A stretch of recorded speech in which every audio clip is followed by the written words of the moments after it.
자, 여러분 안녕하십니까? 김석입니다. 자, 어떻게 이제 2시간 진행해 봤는데 어떻게 좀 하실만 합니까?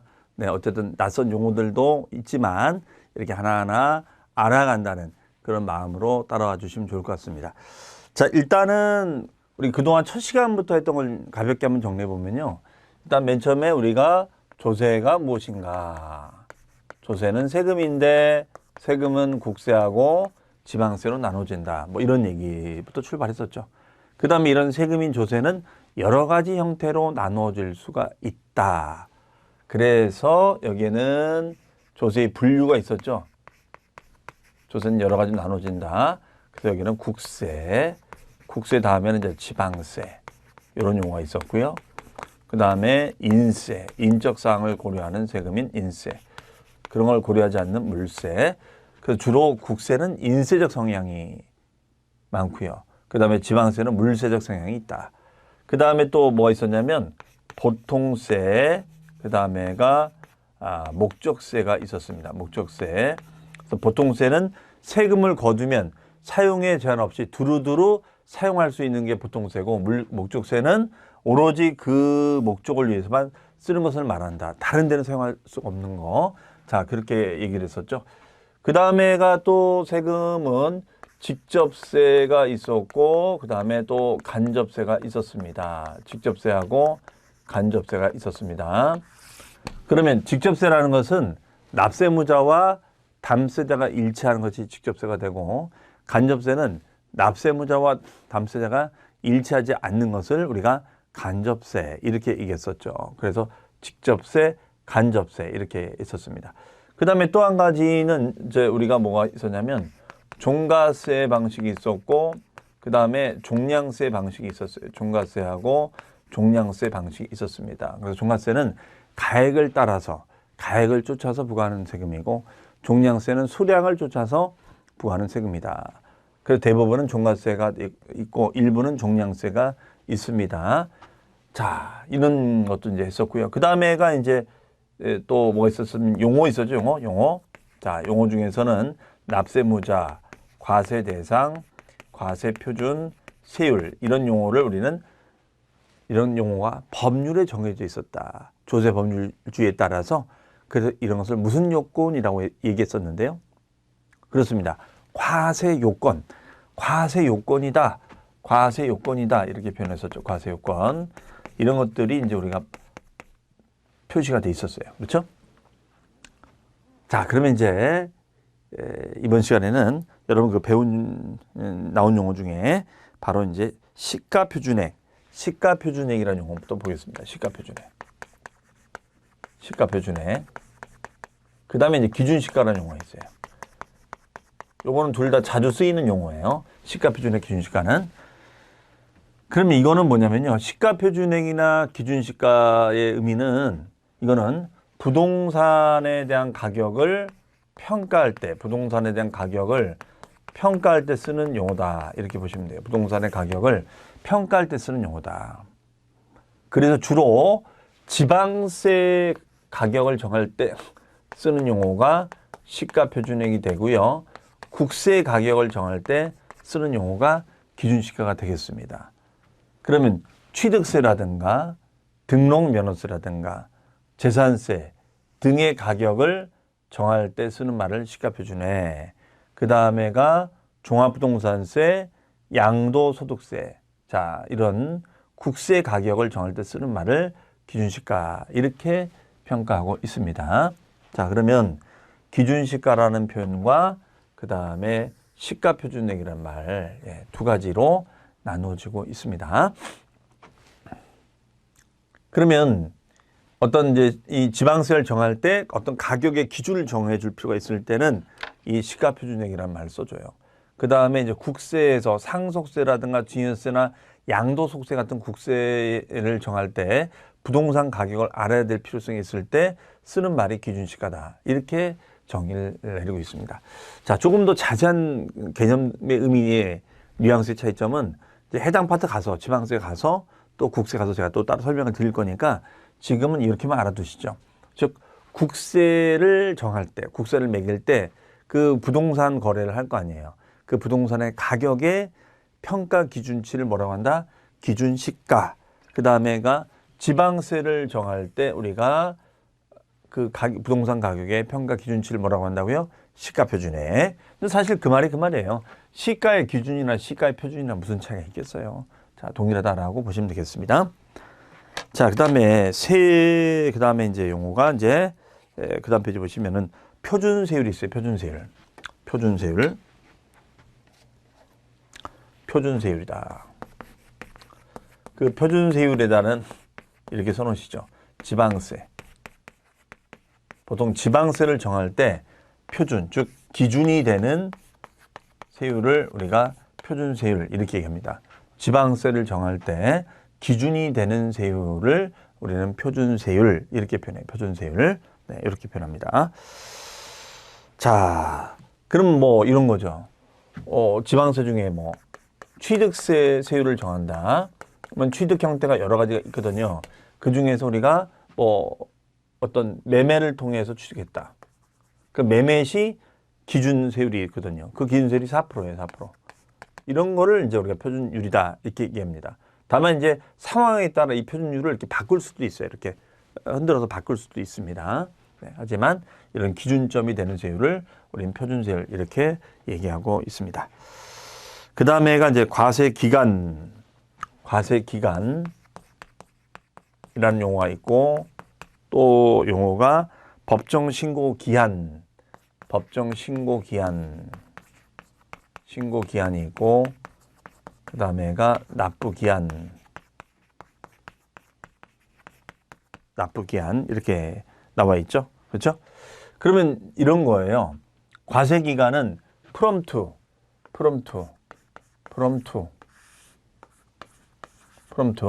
언제부터 언제까지다 이렇게 합니다. from to. 그럼 from to란 말이에요. from to.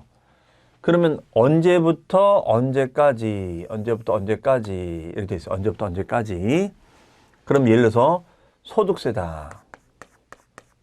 소득세 같은 경우에는 과세기간이 1월 1일부터 출발해서 12월 30일까지다. 이렇게 얘기합니다. 1월 1일부터 출발해서 12월 30일까지다. 1월 1일부터 출발해서 12월 30일까지다. 이렇게 얘기해요. 이것을 과세기간이라고 그래요. 과세기간. 이것을 뭐라고 한다? 과세기간 이렇게 얘기해요. 과세기간.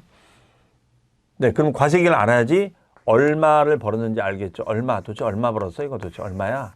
그렇죠? 얼마를 번 건데 그 얼마를 우리가 알려면 기간이 필요하다 이거예요. 이것을 과세기간이라고 얘기합니다. 그러면 과세기간이 끝나고 나면 이제 세금을 신고해야죠. 그러면 세금을 신고해야 됩니다.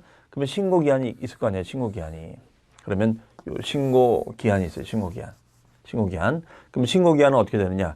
요 기간이 끝나고 나서 그 다음에 5월이에요. 다음에 5월 1일부터 5월 30일까지가 되어 있어요. 5월 1일부터 5월 말까지. 이렇게 되어 있습니다. 네, 이것을 법정 신고 기한이라고 합니다. 기한. 그러면 이때는 요 과세 기간은 언제부터 언제까지 발생한 소득을 얼마인지를 측정하는 개념이고 이거는 이제 의무예요. 그럼 이 측정된 소득에 대해서 세금 계산하겠죠. 그럼 계산된 세금을 언제까지 5월 말까지 신고해 주세요. 납부해 주세요. 라는 의무를 강조하는 개념이에요. 의무 아시죠? 의무? 그런데 이걸 왜 의무를 강조하느냐? 만약에 의무를 지키지 않으면 이걸 만약에 이행하지 않았다. 그러면 처벌을 합니다. 그러면 뭐 경찰 같은 경우는 뭐 체포를 하고 검찰 같은 경우는 구속을 하죠. 그러면 세법은 뭐야? 처벌한다는 게 세금을 더 매기는 거예요. 세금을 더 내는 걸 뭐라고 할까요? 예, 그것을 우리는 가산세라고 하죠. 가산세. 이 가산세가 강력한 처벌입니다. 그래서 신고를 하지 않으면 신고 불성실에 대한 가산세가 있고요. 납부를 하지 않으면 납부 불성실에 대한 가산세를 붙여요. 네, 이런 식의 가산세 규정이 있죠. 네. 자, 과세기간, 신고기한, 납부기한 이해하시겠죠? 그래서 세무별로 이 기한들이 정해져 있어요. 그러면 지방세부터 국세까지 취득세는 언제까지 신고해라. 언제까지 납부해라. 소득세도 마찬가지예요. 자, 그래서 그 납부기한에 보면은 법정 납부기한이 있고 지정 납부기한이 있는데, 법정 납부기한은 이제 신고 납부기한의 그 납부기한을 말하고, 지정 납부기한 것은 관할 세무서장이 고지서를 보내면서 지정한 기한. 그러니까 무슨 말이냐면, 신고 납부기한이 5월 달까지잖아요. 그런데 5월 달까지 신고 납부를 안 해요. 그러면 본래 납부할 세금을 본세라고 하고요. 본세, 그 다음에 추가로 더 내는 것을 가산세라고 합니다. 그럼 본세하고 가산세를 합쳐서 고지서를 보내줘요. 고지서를 보낸 다음에 고지서에 납기가 있겠죠. 납기가 있어요. 납기. 그럼 납기는 다 내면 돼. 그런데 납기를 만약에 위반하였다. 그럴 수 있잖아요. 그럼 납기를 위반하면 그 위반한 거에 대해서 우리가 다시 고지서를 보내줍니다. 그러면 고지서를 보내주면 거기에 지정된 납부기한이 고지서를 딱 열어보면 거기에 이제 납기가 있겠죠. 네. 자, 본세와 가산세를 붙여서 고지서를 보내주면 거기에 납기가 있겠죠.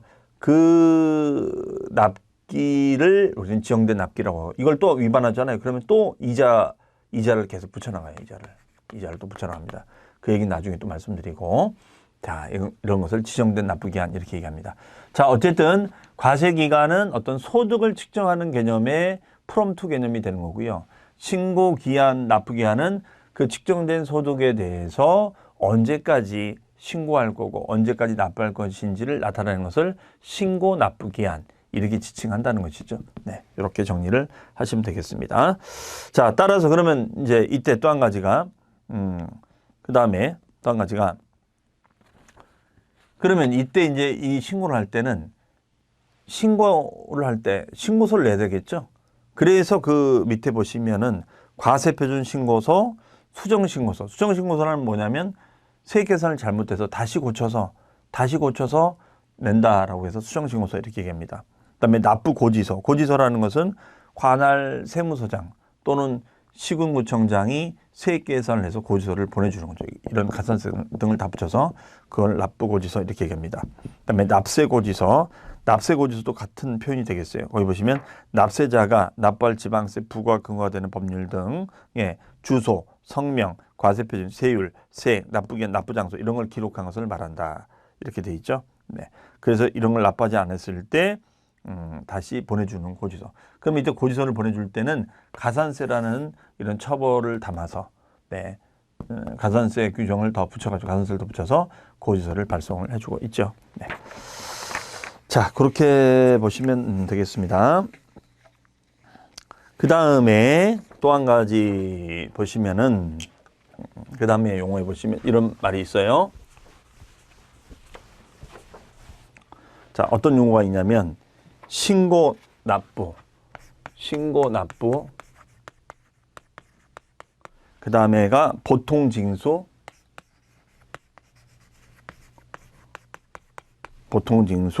특별징수, 그 다음에 원천징수. 그 다음에 그 밑에 보시면 신고납부, 보통징수, 특별징수 박스 돼 있죠. 그 박스에다 별 표시해 놓으시고, 자, 이거 알아줘야 될 용어가 되겠습니다. 자, 요거를 설명을 드릴게요. 바로 이제 이거예요. 이 개념의 의미는 뭐냐면, 자, 우리가 세금을 낼 때 세액 계산을 먼저 여러분들 해야겠죠. 자, 그러면 얼마의 세금을 낼 건지 세액 계산을 합니다. 그럼 세액 계산하기 위해서는 과세표준이라는 용어와 세율을 알아야 돼요. 우리 배운 단어죠. 즉 과세할 수 있는 기준금액인 과세표준과 세금의 부담률을 알아야 돼요. 몇 프로인지. 다만 이 계산할 때 이 계산의 주체가 둘이 있을 수 있어요. 첫 번째는 납세무자가 직접 계산할 수 있습니다. 납세무자가. 두 번째는 과세관청이 할 수가 있어요. 과세관청이. 첫 번째는 납세무자가 할 수가 있고, 두 번째는 과세관청이 할 수가 있습니다. 첫 번째는 납세무자가 할 수 있고, 두 번째는 과세관청이 할 수가 있습니다. 그러면 납세무자가 하거나 과세관청이 하는데, 납세무자가 그러면 어떻게 과표와 세율을 결정할 것인가? 즉 부과하고 징수하는 방법이 있단 말이에요. 방법. 그 방법을 이제 설명한 거예요. 그러면 납세무자가 직접 세액 계산을 이렇게 해서 우리가 계산을 해서 부가징수하는 방법을 뭐라고 하느냐. 이것을 신고납부 방법이라 합니다. 무슨 방법이에요? 신고납부. 이런 걸 이제 자진신고 이렇게 했죠. 자진신고. 납세자 스스로 신고한다. 그 다음에 과세관청이 이 세액을 계산해서 우리가 부가징수하는 방법이 있어요. 그게 바로 뭐냐면 보통징수 이렇게 얘기합니다. 보통징수. 보통징수. 즉 보통징수는 다른 말로는 과세관청이 계산해서 고지서를 보내주는 방식이에요. 고지서. 그래서 고지납부라고도 표현하죠. 고지납부. 고지납부. 그러면 보통징수는 어떤 세목을 말하느냐. 이건 주로 지방세를 말해요. 지방세. 지방세에서는 보통징수 이렇게 표현해요. 지방세에서는. 그럼 국세에서는 뭐라고 할까요? 국세. 자, 국세는 이름을 다르게 써야겠죠. 그럴 거 아니겠어요? 그래서 국세에서는 이거를 뭐라고 하냐면 정부부가라고 합니다. 뭐라고 한다고요? 정부부가. 자, 같이 한번 따라서 해볼까요? 정부부가. 정말 낯선 단어입니다. 지방세에서 뭐라고요? 보통징수. 자, 같이 한번 해보시죠. 보통징수. 네, 보통징수. 보통징수. 자, 이렇게 합니다. 이런 말을 계속 쓸 거예요. 근데 이런 단어가 익숙치가 않아요. 보통징수 정부부가 처음 들어보셨을 겁니다. 처음 들어보셨을 거예요. 야, 그냥 고지서를 보내준다. 세무서가 고지서를 보내준다. 뭐 구청이 고지서를 보내왔다. 주민세를 냈다. 이런 말은 들어봤지만 보통징수한다. 정부부가 한다. 이런 말 잘 안 쓰죠. 그래서 우리가 이제 체화된다고 그러잖아요. 이런 용어가 체화돼야 돼요. 그러고 나서 나중에는 여러분들 외우시면 좀 편해지는 거예요. 근데 그러기까지 좀 시간이 걸려요. 그러니까 뭐 예를 들어서 이런 거죠. 만약에 어떤 여러분 도서관을 갔는데 앞자리에 누가 분명히 내가 여기 자리를 맡아놨는데 다른 사람이 온 거예요. 그러면은 그러겠죠, 여러분들. 왜 제 자리에 앉아 계시나요? 네? 제 자리를 지금 차지하고 계시네요. 이렇게 얘기합니다. 그런데 민법에서 뭐라고 하냐면 왜 제 자리를 점유하고 계시나요? 저한테 의사표시를 하셨나요? 쌍방의 의사표시입니까? 일방의 의사표시입니까? 이렇게 물어본단 말이에요.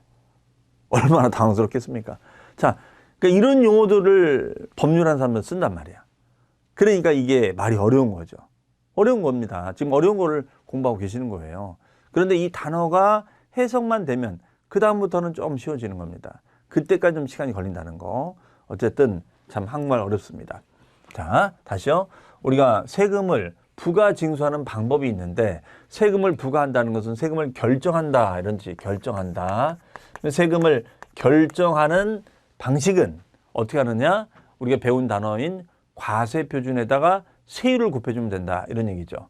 그러면은 세액이 나오겠죠. 다만 이 계산의 주체가 납세무자가 되면은 이걸 뭐라고 한다? 자진신고 이렇게 얘기하는 거고 과세관청이 결정하면 이것을 국가가 결정하면 이걸 뭐라고 한다고요? 정부부가. 지자체가 결정하면 이걸 뭐라고 한다고요? 보통징수. 이렇게 표현하고 있다는 것이죠. 자, 이거 하여튼 계속 반복해서 할 거예요. 그 다음에 여러분들 이미 이제 우리가 익숙한 단어가 있죠. 원천징수. 배웠잖아요. 원천징수. 원천징수가 뭐였었죠? 지난 시간에. 자, 급여, 우리 창업을 하는 사람을 개업공인중개사. 급여 받는 사람이 소속공인중개사. 그러면 급여를 지급할 때 세금을 떼죠. 세금을 뗍니다. 소득세를 뗍니다. 이것을 뭐라고요? 원천징수. 지방세를 떼는 것을 특별징수. 이렇게 얘기하고 있습니다. 자, 그래서 원천징수, 특별징수 이런 단어를 써주고요.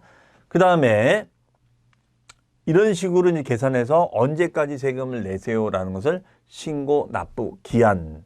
이걸 지키지 않으면 가산세 처벌받는다. 이렇게 썼죠. 그래서 본세와 가산세를 붙여서 고지서를 발표해주면 그 고지서 납기가 있겠죠. 지정된 납기가 있다. 그걸 또 안 하면 또 이자를 붙여 나가는데 그건 나중에 말씀드린다고 했었습니다. 자, 어쨌든 요 단어들 자주 쓰는 겁니다. 그래서 여러분 그 자료 보시면 신고 납부되는 세목이 많아요. 대부분은 신고 납부가 많죠. 그래서 우리가 취득세, 등록면허세, 지역자원조세, 지방교육세 등이 여기에 해당이 되고요. 그다음에 보통징수는 자 보통징수에 써놓습니다. 지방세, 특별징수에 써놓은 지방세, 그다음에 특별징수도 지방세 써놓으시고 보통징수는 지방세이고 고지납부 써놓으시면 돼요. 그 다음에 이거는 지방세의 원천징수다. 이렇게 메모하시면 되겠습니다. 그래서 보통징수, 고지가 날라오는 것은 재산세나 소방분 지역자원조율세, 그다음에 재산세 등이 이에 해당이 되고, 그 다음에 특별징수는 지방소득세라든가 지방소비세 등이 여기에 해당이 된다. 이렇게 보시면 되겠네요. 자, 드디어 이제 가산세의 나왔는데, 아까 가산세 이미 말씀드렸습니다. 세금을 일정 기한까지 신고 납부를 해야 되는데, 신고 납부를 이행하지 않으면 가산세상의 불이익을 받는다. 그래서 1번 동그라미, 1번에 그 정의가 있습니다. 1번이 바로 그 정의예요. 신고나 납부물을 다하지 않으면 가산세를 내라.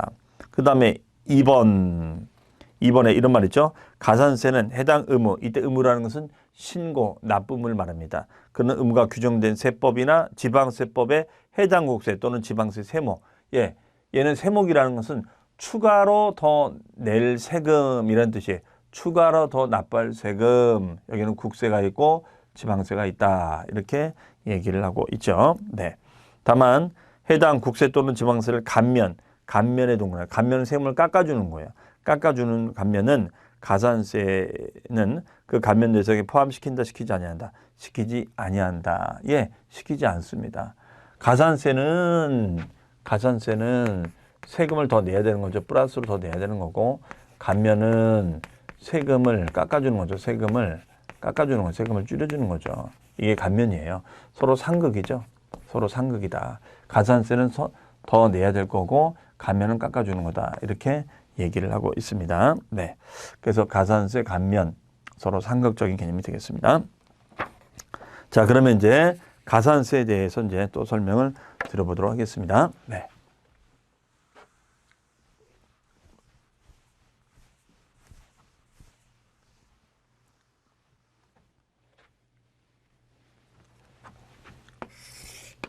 가산세. 자, 가산세는 신고 불성실 가산세가 있고, 그 다음에 납부 지연 가산세가 있다. 이렇게 둘로 쪼개집니다. 하나는 신고 불성실 가산세가 있고, 두 번째는 납부 지연 가산세가 있습니다. 이렇게 둘로 나눠져요. 하나는 신고 불성실 가산세, 하나는 납부 지연 가산세. 이렇게 정의를 내리고 있습니다. 자, 그러면 신고 불성실 가산세는 신고 불성실 정도에 따라서 얘는 과소냐, 아니면 무신고냐, 아니면 부정한 경우냐로 나누는 거. 부정일 때는 부정과소, 부정무신고 이렇게 나눕니다. 그래서 과소, 그 다음에 무신고, 부정, 과소 이렇게 얘기합니다. 자, 과소일 때는 10%가 붙어요. 그 다음에가 무신고가 됐을 때는 20%가 붙습니다. 20% 붙고, 그 다음에 부정과소나 부정무신고일 때는 40%가 붙어요. 40%. 이렇게 얘기됩니다. 자, 다시요. 일반 과소일 때는 10%가 발생이 되고, 일반 무신고일 때는 20%가 발생이 되고, 부정과소일 때는 40%, 부정무신고일 때는 40% 됩니다. 네, 이렇게 나눠져 있어요. 즉, 불성실 정도에 따라서 가산세율이 다르게끔 구성을 해놨어요. 그러면은 과소라는 건 뭘까요? 과소라는 것은 말 그대로 세금 신고를 했는데 내가 세금을 적게 한 거지. 그래서 이걸 몰랐다가 나중에 알게 된 거예요. 그 세금을 더 내라 이거죠. 그러면 얘는 이제 10% 정도 매기지만, 무신고는 아까 얘기했던 것처럼 우리 소득세 같은 경우에는 1월 1일부터 12월 말까지 발생한 소득에 대해서 5월 달에, 그 다음에 5월 달에 신고해야 되는데 이걸 안 한 거예요. 근데 모르고 안 했다 이거죠. 자, 그럴 수 있어요. 하지만 책임을 지라 이거지. 그래서 무신고 가산세가 20%가 발생이 되고, 그 다음에 부정자가 붙어버리면 이거는 악의적으로 안 한 거다. 악의적으로 안 한 거다. 그러면 악의적으로 안 했을 때는 과소가 40%가 붙는 거야. 40%. 그래서 부정과소, 부정무신고가 됐을 때는 40%의 가산세가 발생이 됩니다. 과소일 때는 10%가 붙고, 무신고일 때는 20%가 붙고, 부정일 때는 40%가 붙는다. 이렇게 얘기하면 되겠습니다. 이것을 신고 불성실 가산세 이렇게 표현하고 있어요. 뭐라고요? 신고 불성실 가산세 이렇게 얘기합니다. 그 다음에 납부 지연 가산세라는 것은 신고는 했는데 내가 납부를 지연한 거야. 그러면 납부를 지연했으면은 납부 지연에 대해서는 우리가 하루당 곱하기 0.025%씩 계산해 줘요. 이거는. 그러니까 이럴 수 있잖아요. 신고는 했는데 내가 납부를 못한 거야. 그러면 하루당 0.02%씩 가산이 되는 거예요. 그런데 만약에 내가 신고도 안 하고 납부도 안 한 거야. 그러면 20%도 내야 되고 이것도 내야 돼요. 그러면 그나마 내가 좀 절세하려면 여러분 어떻게 될까요? 신고를 일단 해두고 납부를 미루는 게 낫겠죠. 근데 신고가 어려운 건 아니잖아요. 근데 신고 자체도 안 했을 때는 이게 악의적으로 비쳤을 때는 40%까지 내야 되는 겁니다. 그럼 1,000만 원이면 400이고 1억이면 4천만 원이에요. 적은 돈 아니죠. 그래서 신고는 무조건 하라는 거야. 설사 내가 낼 돈이 없어도 일단 신고를 해라. 그러면 20% 40%는 아껴도 어디에요 이게. 그렇죠? 그러면 부정이라는 것은 이제 악의선이라는 것을 배우시는데요. 이거는 선의로 부르는 거예요. 선의. 이거는 선의. 선의는 모르고 이제 안 한 거고, 얘는 알면서 허위로 조작 등등의 사유를 말합니다. 자, 이런 것을 우리가 부정이라고 얘기하죠. 그다음에 납부지연 가산세는 하루당 0.02. 이것도 근데 사실은 0.02%면 많지는 않는데 1년이면 10% 정도 돼요. 이것도 적은 건 아닙니다. 계속 미루면. 자, 두 가지를 통해서 바리게이트를 쳐놓은 거죠. 신고 불성실 바리게이트 하나, 납부 불지연 가산세 바리게이트 2개 이렇게 해놨습니다. 자, 그래서 거기에 신고 불성실 가산세라는 말이 나오죠. 네, 부정행위라는 것은 고의적으로 악의적으로 안 한 것을 말합니다. 자, 이랬을 때는 기본이 과소든 무신고든 안 가리고 40% 됩니다. 네. 다만 이제 거기 보시면 두 번째 줄에 국제거래, 국내도 모자라서 국제 가서 해외 가서 탈세하면 이거는 60%까지 부과를 한다라고 돼 있죠. 그다음에 무신고 가산세는 자 100분의 20%가 됩니다. 그럼 무신고 가산세는 두 번째 줄 밑줄 납부할 세액의 두 번째 줄이죠. 납부할 세액의 100분의 20 체크하시면 되겠습니다. 단 교육세, 종합부동산세, 농어촌특별세, 지방교육세는 제외. 이런 경우에는 무신고 가산세가 적용되지 않는 예외는 있습니다. 예외는 있어요. 자, 이거는 그냥 예외로만 알아두시고요. 그 다음에 과소신고 가산세는 10%.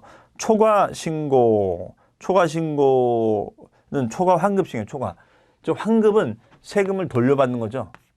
리펀더블 돌려받는 건데 세금을 환급해달라고 돌려달라고 요구한 거야. 그런데 정당하게 돌려달라고 한 것이 아니라 더 많이 돌려달라고 하다 걸린 거야. 그러면 이것도 가산세를 붙이겠다 이거예요. 이게 바로 초과 환급 신고 가산세입니다. 그 환급이란 말이 빠졌는데 초과 환급 신고 가산세가 되겠습니다. 또는 이걸 앞쪽에서 초과 신고 환급을 무리하게 요청해서 그랬을 때 부과하겠다 이런 얘기가 되겠습니다. 자, 그 다음에 국세의 납부지연 가산세는 1번 밑줄 미납 과소 납부분 가산세, 그 다음에 초과 환급 가산세. 자, 미납 과소 납부가 대부분이죠. 세금을 아예 미납했다거나 과소 납부했을 때, 그러니까 납부도 두 가지죠. 과소 신고한 걸 안 내면 과소 납부, 무신고한 걸 안 내면 미납이 되겠죠. 자, 이랬을 때는 하루당 어디다 써놓으세요. 하루당 0.02% 이렇게 써놓으시면 되겠어요. 그다음에 초과 환급 가산세는 세금을 더 달라고 세무서 상대로 세금을 더 달라고 요청한 거예요. 그러다 걸린 거야. 그러면 세무서 입장은 기분 나쁘죠. 세금을 더 달라고 환급을 줄 돈이 만약에 100만 원인데 120만 원 달라고 요청한 거예요. 그럼 20만 원 더 달라고. 야, 이거는 국세청을 상대로 이걸 지금 이렇게 요구해? 넌 딱 걸렸어. 이렇게 된다는 거죠. 그렇죠? 그 다음에가 3번. 법정 납부기한까지 납부하지 않는 세액 또는 과소 납부분 세액의 100분의 3이다. 이런 말이 있어요. 다만 거기에 당구장 표시, 중요 표시에 체납된 국세의 납세 고지별 세목이 자 150만 원 미만. 이게 작년에는 이제 100만 원이었는데 이게 이제 2022년도부터는 150만 원으로 바뀔 예정이다 이거죠. 미만일 때는 적용하지 않는다. 자, 그러면 이 3번은 뭐냐면요. 3번은 이거예요. 3번의 의미는 뭐냐. 자, 그러면 본래 납부할 세금이 본세죠, 본세. 자, 본세가 있고 본세를 안 냈을 때 붙이는 게 가산세가 있어요. 그러면 신고, 과소신고, 무신고, 납부지연 가산세가 붙겠죠. 그러면 이걸 합쳐가지고 이제 고지서를 발송해줘요. 고지서를 발송해 줍니다. 그럼 고지서를 딱 열어보면 고지서에 납기가 있겠죠. 납기가 있을 거예요. 그럼 납기가 있는데 그 납기에 내면 돼. 그럼 예를 들어서 뭐 2022년도 3월 20일 날 내야 돼. 3월 20일 날 내면은 이렇게 내면 돼. 예를 들어서 번세가 90만 원이고 가산세가 10만 원이다. 100만 원 내면 되는 거야. 이해되시겠죠? 그런데 이거를 또 미룬 거야. 그러면은 어떻게 된다? 미루다가 납부를 하게 되면 요 지연된 기간 동안 뭘 부담해야 되느냐? 바로 납부 지연 가산세를 부담해야 돼요. 납부 지연 가산세를 부담하자. 납부지연 가산세를 부담하자. 이거예요. 납부지연 가산세를 부담하자. 이런 얘기 되겠습니다. 납부지연 가산세가 있다. 납부지연 가산세. 자, 이렇게 해서 가시면 되겠어요. 네. 이게 바로 지방세, 납부지연 가산세. 이렇게, 이걸 납부지연 가산세로 합니다. 그러면 이때 가산세율이 어떻게 되느냐. 3% 붙이겠다는 거예요. 이게 바로 그 100분의 3입니다. 이게 바로 100분의 3. 네. 다만 이 금액이 이렇게 다 합쳤더니 150만 원이 안 됐다. 100만 원밖에 안 됐잖아요. 그랬을 때는 어떻게 하겠다? 이걸 붙이지 않겠다. 그럼 만약에 설사 이렇게 미뤘다 하더라도 얘가 150만 원이 안 되면 이 3%를 붙이지 않겠다. 이런 얘기죠. 네. 그래서 이것을 고지 후 고지서를 발간하고 나서의 납부지연 가산세 이렇게 얘기합니다. 고지서를 발간하고 나서의 납부지연 가산세 이렇게 얘기하죠. 고지서를 발급하고 나서의 납부지연 가산세 이렇게 표현하고 있습니다. 자, 그다음에 지방세 납부지연 가산세 똑같아요. 지방세도 우리가 하루당 0.06%씩 가산하고 이렇게 고지했는데 또 미루게 되면 고지 후 납부지연 가산세가 발생이 될 수가 있습니다. 자, 그래서 지방세도 그 1번이 바로 이거예요. 1번이 과소납부, 무납부가 되는 거고 그 다음에 2번이 초과환급분, 2번에다가 초과환급분세, 초과환급 가산세 써놓으세요. 2번에다 초과환급 가산세. 자, 일단은 지금 용어만 익혀두고 가는 겁니다. 그 다음에 3번에다 써놓습니다. 3번에다가 고지후 납부지연 가산세. 고지후 납부지연 가산세가 지방세도 100분의 3이 붙습니다. 고지후 납부지연 가산세. 자, 그 다음에가 4번. 자, 3번과 4번이 있는데 그 3번과 4번이 있는데 이 3번과 4번을 가상금 제도라고 그래요. 지방세는. 그런데 이것이 지금 납부지연 고지 후 납부지연 가산세로 개정될 예정이에요. 네. 자, 그러면 요거에 대해서 좀 말씀을 드릴게요. 거기 밑에 보시면 5번 밑에 지방세도 우리가 개정하여 납부불성립 가산세와 가산금을 납부지연 가산세로 일원화시킬 예정이나 2022년 2월 3일부터 시행할 예정이다. 이렇게 되어 있습니다. 자, 그러면은 이거는 뭐냐면 자, 이거 좀 지우고 다시 한번 볼게요. 헷갈리니까. 자, 다시 한번 정리합니다. 우리가 신고 납부 기한이 있죠, 기한. 자, 기한 아시죠? 신고 기한, 납부 기한. 근데 이거를 지키지 않았어. 그러면 가산세를 붙인다 그랬죠, 가산세. 신고에 대한 가산세, 납부에 대한 가산세. 그렇죠? 그러면 이때 내야 될 세금과 이때 내야 될 세금을 더해서 어떻게 한다? 고지서를 발송해 줘요. 그렇죠? 그럼 고지서를 발송해 주면은 그 납부 기한이 있겠죠? 고지서 납부 기한이 있어요. 맞죠? 그 납부 기한이 있는데 그 납부를 또 미루다가 납부를 해요.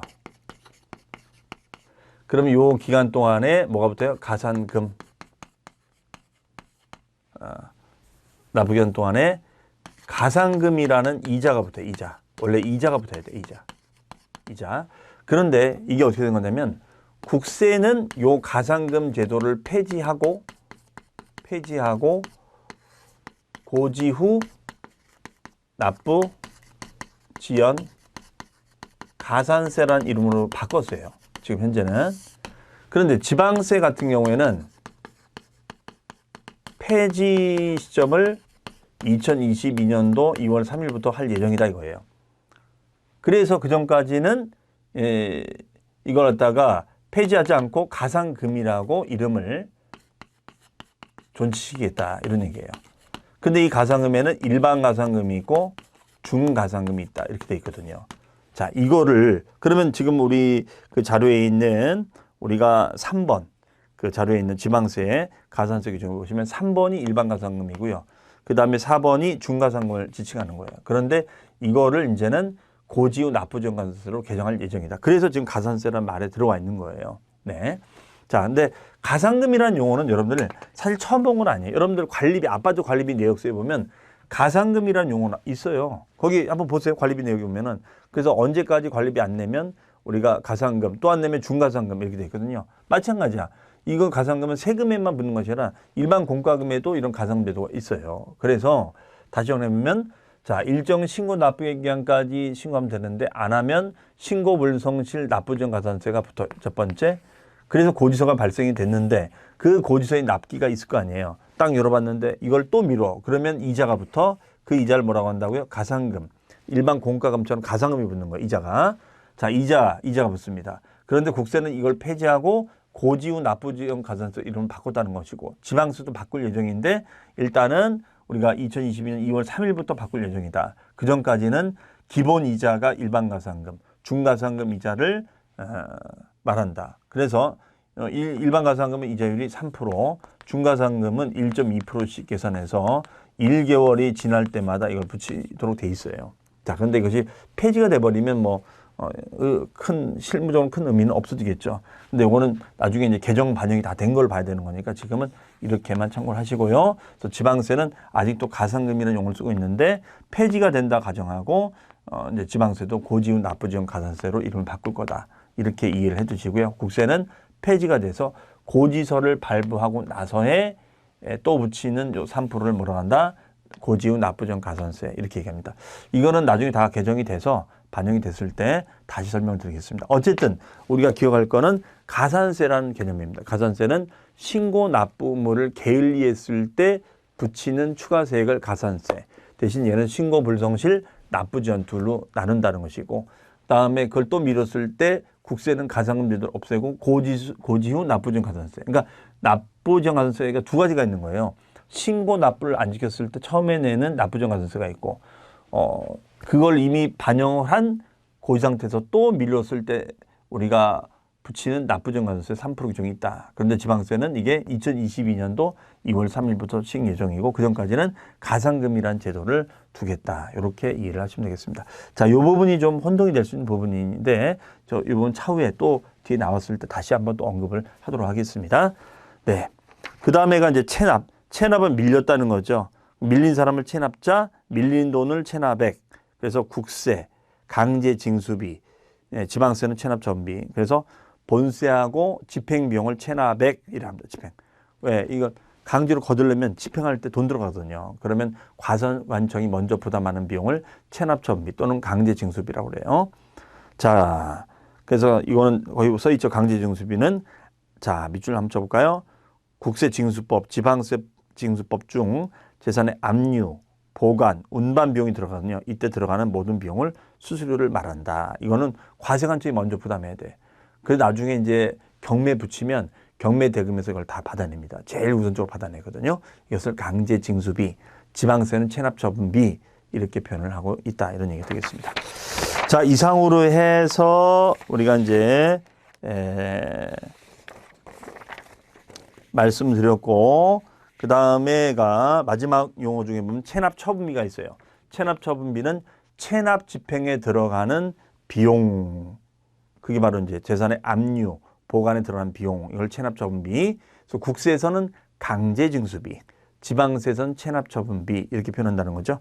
그 다음에 특수관계인이 있습니다. 특수관계라는 게 뭘까요? 형, 동생, 배우자, 아들, 딸 이런 걸 특수관계인이 나오죠. 그러면 특수관계인과 거래를 하게 되면은 이걸 뭘로 보느냐? 그거 가로치시고 부당행위라는 걸로 볼 수 있어요. 부당행위. 그럼 왠지 부당하다면 이거 먼저 문제가 된다는 거죠. 세법상 문제가 되는 거래행위를 부당행위라고 그래요. 그러면 그 계산을 인정하지 않아요. 그래서 이것을 부당행위 계산의 부인이라고 합니다. 부인. 인정 못 해주겠다. 이렇게 표현해요. 그 다음에 부동산세법의 의. 자, 이거는 제가 첫 시간에 했죠. 우리가 배우는 것은 많은 세금 중에서 거기 보시면 부동산 취득활동, 보유활동, 처분활동 할 때 내는 세금들이 있다. 그래서 부가가치세, 인지세, 농어촌 특별세는 취득, 보유, 양도, 처분할 때 다 내는 거고 지방유세는 취득, 보유, 지방소득세는 보유, 처분. 이렇게 또 취득할 때만 내는 세금, 보유할 때만 내는 세금, 처분할 때만 내는 세금 등이 있다. 이렇게 써놨는데 이런 세세한 내용은 이제 그 각 세목 가서 다시 말씀을 드리겠습니다. 자, 이렇게 해서 우리가 부동산 세법을 공부할 때 꼭 우리가 사전처럼 알고 지나셔야 될 그런 용어에 대해서 한번 학습 정리를 해봤습니다. 자, 여러분들 이 용어들은 이제 다음 시간에 하게 될 우리가 취득세라는 그런 지방세 또 나오거든요. 그러니까 앞으로 계속 나오는 용어들이니까 여러분들이 공부해서 들어봤던 용어인데 그러면 여기 씹어먹는 이 용어 정리 편에 가셔서 다시 한번 확인하시고 그러다 보면 자꾸 용어가 좀 익숙해지시겠죠. 그래서 반복적으로 학습을 하시면 자, 그래서 이거는 좀 꼭 알아야 될 용어들이니까 외운다기보다도 자꾸 눈에 좀 익혀두시고 아니면 이걸 절취하셔서 요것만 따로 계속 시간 될 때마다 한 두세 번 읽어보시면 다른 세목 공부할 때 또 제가 반복해 설명을 드릴 거예요. 그러면은 조금 더 이해가 빨라질 수 있을 거라고 봅니다. 자, 어쨌든 자, 이번 시간에도 중요한 용어들 많이 배웠어요. 끝 시간에. 그렇죠? 자, 그래서 이런 용어들 가지고 우리가 했던 거 부가징수 방법의 신고납부, 보통징수, 특별징수, 정부부가 그 다음에 기한, 기간, 가산세, 가상금 그렇죠? 근데 이것이 고지급 납부정관세로 바뀐다는 거. 물론 지금 가상금이라는 용어는 지금 명시는 안 돼 있지만 제가 따로 더 추가로 설명을 드린 겁니다. 그 다음에 특수관계인의 부당예산 부인. 네, 특수관계인 되면 부당거래로 봐서 인정할 수 없다. 자, 이런 단어들을 오늘 좀 공부를 해봤습니다. 자, 그러면은 다음 시간에 이제 본격적으로 우리 취득세라는 개별 세목을 가지고 여러분들 또 살펴보도록 하겠습니다. 자, 그럼 여러분들 다음 시간에 뵙겠습니다. 수고 많으셨습니다.